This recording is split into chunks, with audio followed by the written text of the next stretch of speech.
Selamat datang di training Oracle Academy Telkom University tentang database design. Pada kesempatan kali ini kita akan membahas subtopik tentang 11.2, menyiapkan dokumentasi secara tertulis. Baik, untuk tujuan yang akan kita bahas adalah objektifnya adalah membuat dokumentasi tertulis yang tersusun dengan baik untuk melengkapi presentasi, kemudian juga membuat sebuah drafting kasar terkait mengenai tinjauan finalisasi dokumen yang secara tertulis. Ya, untuk tujuannya adalah mendokumentasikan tertulis ya, merupakan bagian dari semua presentasi yang bersifat profesional. Klien akan mengharapkan dokumentasi tertulis sebagai bagian dari keseluruhan penyampaian proyek apapun. Kemudian dokumentasi tertulis ini mendukung presentasi lisan kita ya, presentasi oral. Jadi kalau seandainya presentasi ada yang miss, bisa dilihat dari dokumen yang sudah kita buat. Dokumentasi tertulis ini memberikan detail yang tidak dapat kita katakan secara lisan dalam waktu tertentu. Kemudian hal ini memungkinkan klien meninjau solusi yang diajukan lebih dekat setelah presentasi. Kemudian untuk outline terkait mengenai dokumen tertulis, jadi di bawah merupakan uraian yang disarankan untuk dapat mengikuti untuk dokumentasi tertulis kita. Nah, ini misalkan seperti introduction ya, kemudian pengantar, kemudian ada bisnis dan juga misi yang akan kita bangun ya, kemudian persyaratan informasinya, aturan bisnis yang berlaku, dan juga asumsi yang kita buat. Selanjutnya adalah kalau di bawah ini merupakan uraian yang disarankan agar kita dapat mengikuti dokumen tertulis kita. Nah, topik-topiknya bagaimana kita membuat sebuah ERD, Entity Relationship Diagram, kemudian tabelnya ya, kemudian kesimpulan dan juga rekomendasi.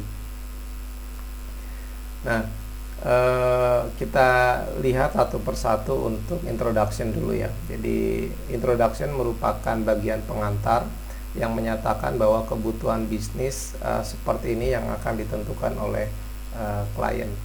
Kemudian juga pengantar ya, introduction juga menyebutkan masalah yang saat ini terjadi seperti yang disebutkan oleh klien. Dan akhirnya adalah pengantar ini akan menjelaskan solusi yang diajukan yang langsung memenuhi terhadap kebutuhan bisnis. Selanjutnya setelah introduction kita masuk ke bisnis dan juga misi. Jadi bisnis dan misi menjelaskan produk ya, atau layanan yang ditawarkan oleh bisnis serta misinya. Apa target bisnis hari ini, bisnis apa yang ingin diinginkan, dan bagaimana bisnis ini ingin dilihat juga ya oleh orang lain. Kemudian selanjutnya adalah persyaratan informasi. Jadi bagian persyaratan informasi ini menjelaskan pada level yang tinggi tipe data yang ingin dikumpulkan oleh bisnis ataupun organisasi. Kemudian untuk business rules, aturan bisnis, bagian ini menyebutkan aturan bisnis yang berlaku untuk persyaratan informasi atau organisasi. Kemudian untuk asumsi, bagian ini mencantumkan dan menjelaskan asumsi yang harus dipertimbangkan. Asumsi dijelaskan di halaman berikutnya. Oke, jadi apa itu asumsi? Jadi asumsi dapat berupa hubungan atau aturan dalam model data yang belum sempat kita verifikasi ya. Jadi did not have time to verify. Asumsi juga dapat berupa ketentuan yang harus benar agar solusi yang diajukan juga berhasil. Jadi hal ini tidak langsung tercermin di dalam ERD-nya itu sendiri. Contoh misalnya ya, klien sadar bahwa informasi yang diberikan akan dibagikan kepada semua agen dan mereka menyetujui hal ini. Klien setuju untuk bekerja dengan agen berbeda pada rencana perjalanan mereka. Kemudian mereka ingin meminta agen yang lebih disukai, namun bersedia untuk bicara dengan orang lain jika yang dimaksud sedang tidak ada.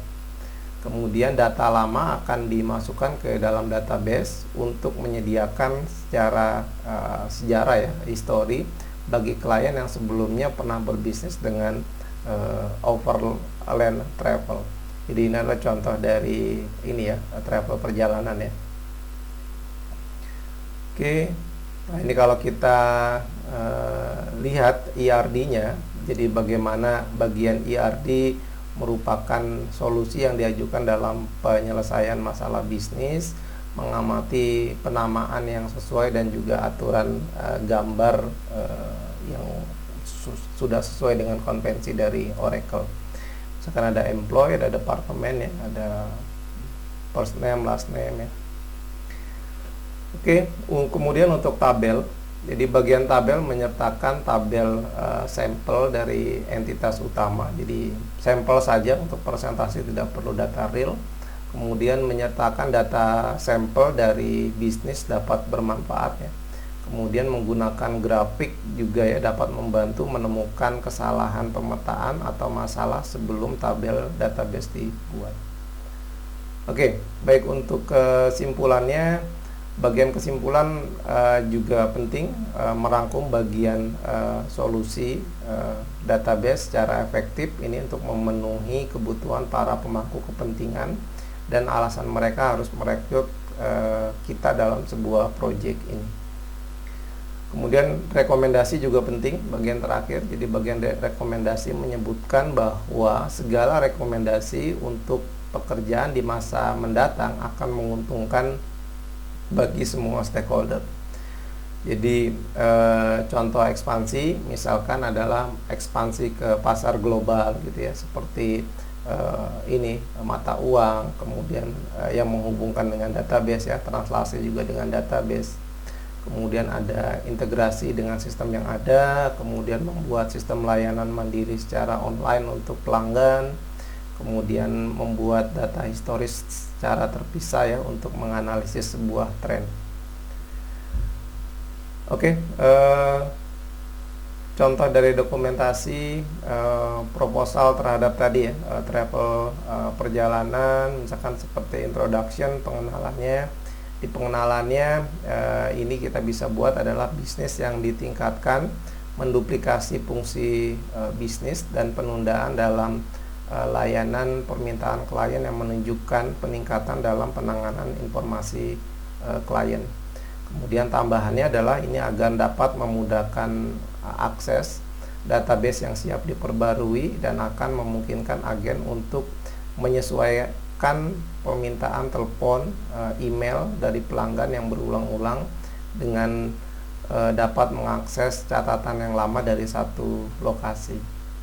Nah, ini sangat efektif ya, kita walaupun kliennya rewel ya atau pelanggannya rewel, kita sudah harus siap gitu ya sebagai seorang database. Selain itu juga misalkan informasi klien baru dapat dimasukkan oleh setiap agen di terminal atau di komputernya ya, sehingga menghilangkan backlog entry data yang ada pada saat ini. Kemudian konsultan dari Oracle Data Modeling menawarkan solusi terbaik untuk masalah-masalah seperti ini. Kemudian penerapan lengkap dari database akan memakan waktu kurang dari 4 minggu dari tanggal persetujuannya. Kemudian semua staf akan dilatih dan menggunakan database dalam periode waktu tertentu.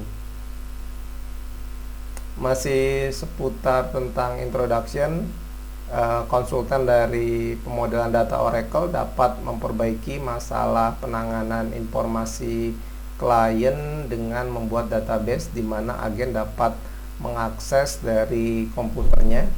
Kemudian untuk agen saat ditelepon atau merespon email, ini dapat memasukkan nama belakang dan menyajikan dengan agenda perjalanan yang sebelumnya atau permintaan perjalanan atau penyusunan reschedule lagi ya, misalkan terkait mengenai jadwal yang sudah ditunda.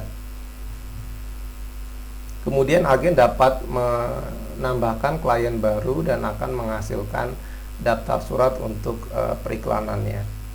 Entry data akan dilakukan segera, kemudian menghilangkan backlog yang akan ada saat ini.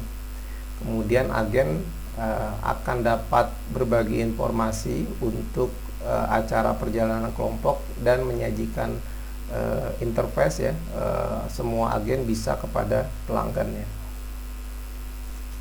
Selanjutnya adalah, jadi hal ini akan mengatasi masalah klien yang harus berbicara dengan agen yang sama untuk menjawab pertanyaan yang sama. Jadi klien tidak perlu menunggu atau ditelepon kembali seperti yang dilakukan saat ini. Jadi misalkan gini, ada contoh kasus di mana kita mau klaim garansi ya. Jadi agen-agen itu akan banyak sekali bertebaran di seluruh Indonesia. Tapi kita cukup misalkan datangkan saja sebuah agen yang ada di Bandung untuk kita klaim. Nah, nanti dari agen yang di Bandung tersebut akan melakukan updating database secara nasional. Artinya, pelanggan tersebut juga tidak bisa melakukan komplain di tempat yang lain karena database-nya sudah terintegrasi. Ya, intinya itu apa yang dimaksud dari introduction di sini. Selanjutnya adalah kita masuk ke proses bisnis dan juga misi ya. Jadi Overland Travel Agency ini adalah perusahaan kecil namun berkembang yang khusus melayani persiapan perjalanan pribadi atau bisnis ya. Kemudian misi perusahaan adalah memberikan layanan khusus kepada klien dari semua konsumennya ya. Kemudian Overland juga berupaya menciptakan tempat yang lengkap, yang ramai untuk klien yang ingin merencanakan perjalanan. Selanjutnya adalah Overland ingin terlihat fresh dan juga up to date.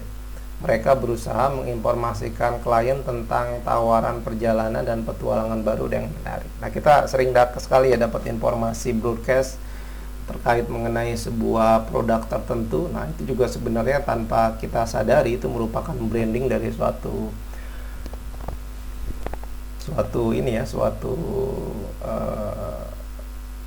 produk tertentu ya. Jadi kalau Overland ini akan terus-menerus melakukan. Kemudian Overland Travel memerlukan informasi klien yang terkini, termasuk alamat bisnis dan juga rumah. Alamat bisnis, kemudian rumah gitu ya, nama belakang, nama depan, perencanaannya. Nah, ini juga disesuaikan.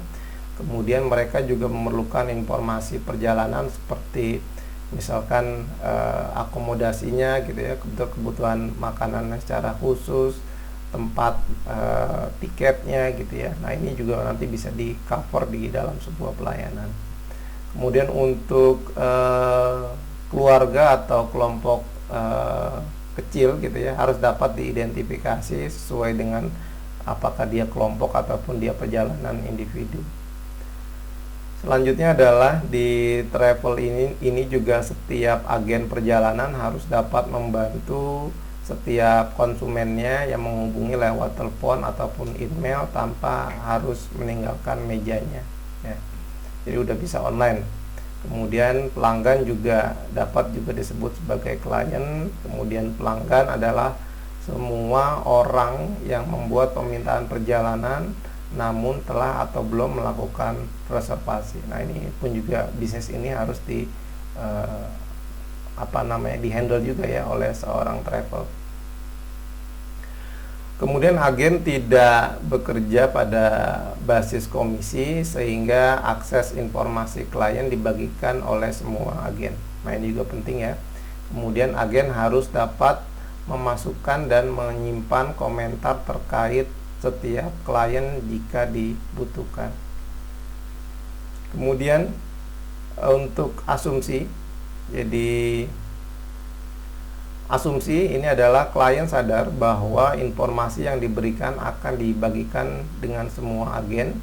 Data yang lama akan dimasukkan ke dalam database untuk dijadikan histori bagi klien yang sebelumnya pernah berbisnis dengan travel ini.